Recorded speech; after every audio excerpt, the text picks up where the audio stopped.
Q26, we need negative emotions to live, negative lifestyles, and criminals are special too. If you observe nature in our solar system, everything is about cause and effect.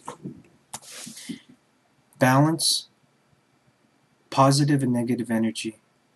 A lot of people will tell you that if they are happy in life, nothing else really matters. While this is true, how do we differentiate what is happy or when something is negative, like sadness?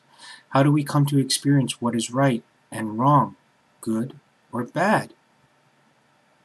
I do believe in my heart that it does not take a philosopher nor a judge to tell me what is good or bad, but it does require experience to learn how to judge the difference between right and wrong. It is this experience that is the foundation of the soul and its development. We need love to be sad, to get hurt, be angry, happy, and generous, as it teaches us to be sensitive to others' needs, be understanding and supportive, selfless, and sacrifice. It is these choices that make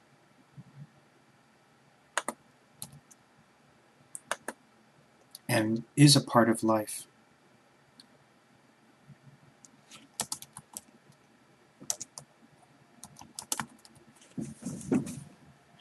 It is these choices that are also a part of death, cruelty, hate, and destruction,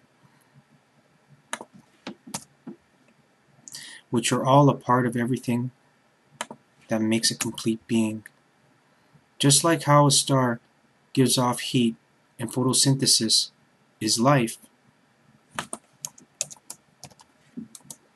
it too must also die,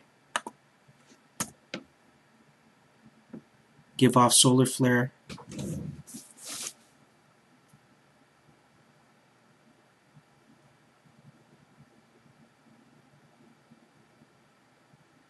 that destroys and kills everything in its solar system.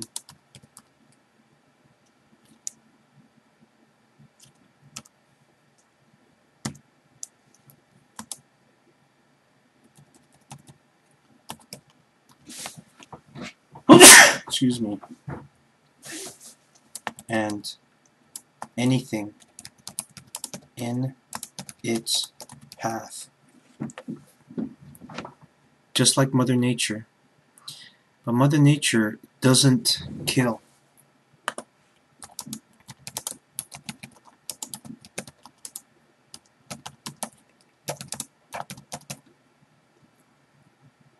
But the negative energy that she gives off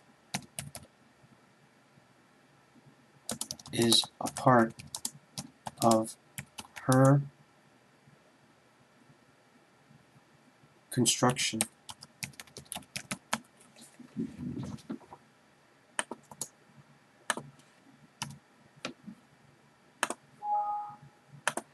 This is a fine balancing act that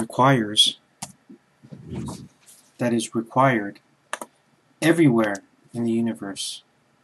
Therefore, as a child, we grow, develop, learn, and eventually choose and live by this lifestyle as it is our construct in personality.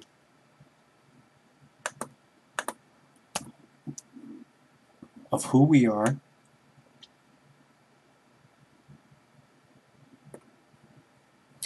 therefore, if our behavior,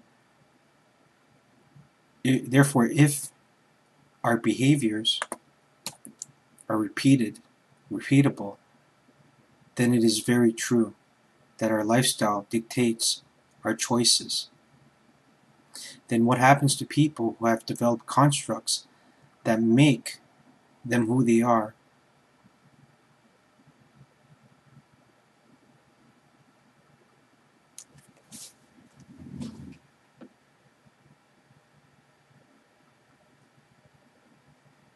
Like the tale of the scorpion who stings the turtle after it has saved the scorpion from drowning.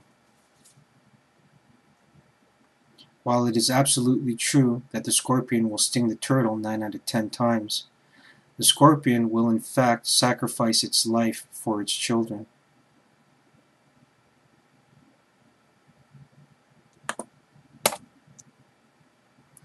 Certain species of predators,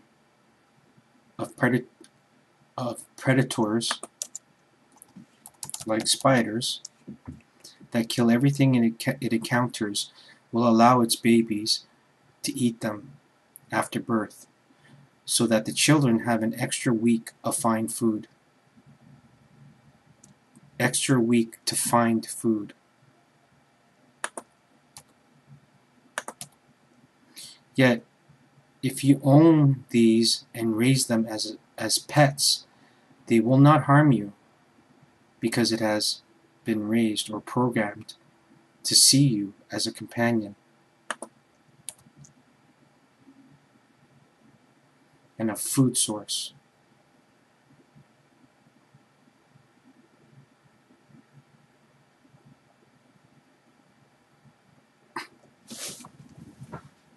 No matter if you are a rapist, gangster, or a priest,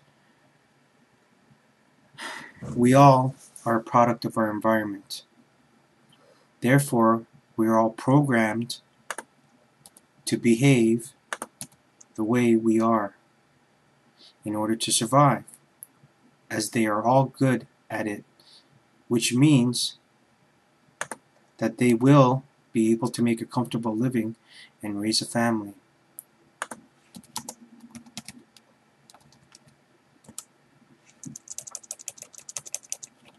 For criminals, it is a necessary evil to be who they are.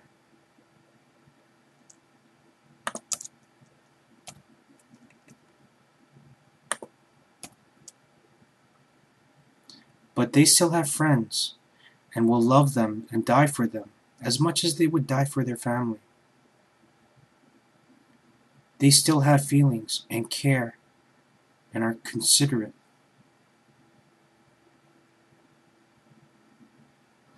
These traits of honesty are virtuous and in large criminal corporations, not syndicates.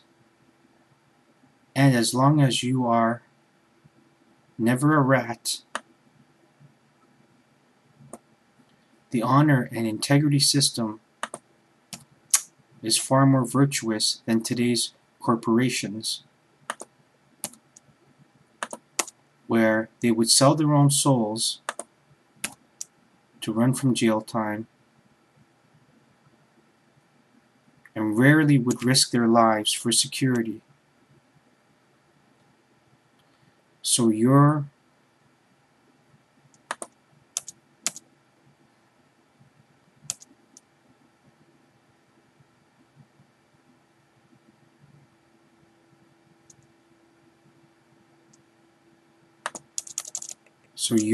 environment will make you a president,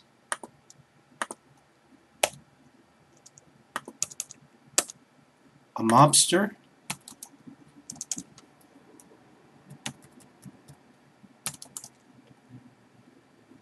or an artist. For this reason, and as long as a person is virtuous and honorable, change is inevitable. Change will happen.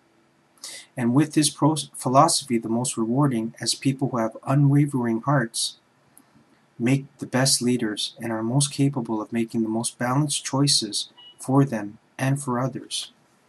So what that means is that if you have a good heart and you have good intentions and you're true to this, then you're noble.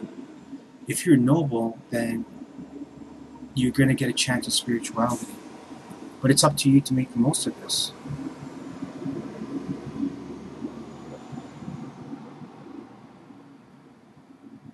And these are the people that everyone in the world wants as leaders.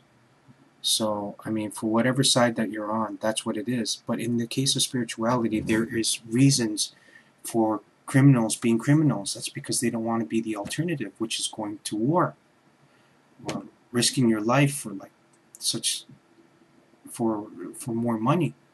And it's not exciting, and that's not correctly to say that, but I mean, what's so exciting about going to war and killing other humans? There's no sense in that. It's crazy, man. At least you know, if you're hustling, you feel that you're making money, that you feel that you're actively using your brain. So that kind of like, in a world where survival of the fittest is supreme, and we live in a corrupt world, by law, by definition, we're being predators. We're being the best that we can be, and it's all screwed up. It's wrong, because we all know that selling drugs and doing bad things is wrong. But the only reason why is because the alternative is not there, and not the alternative, but the explanation. And the explanation is that we're warriors. Criminals are warriors, for lack of a better word. What I'm trying to say more correctly is that people that are willing to die for whatever reasons are not getting their dues, so they turn to one side of the law or the other side of the law. But meanwhile, everything's crazy. Even the police are seeing people getting beaten, raped, and battered for no reason. And it doesn't make any sense, because this world doesn't offer spirituality. Meanwhile, cops and criminals really need to be protecting our planet from aliens. So, I mean, that's what it would be. They would just drop what they're doing in a second and then go in and protect the planet. So for this reason, you please read see interview 34 Q34, which is Gangsters Are Modern Day Warriors. Gangsters are modern day warriors, and you'll understand exactly what I'm trying to say. As you have better choices, and they do pay well.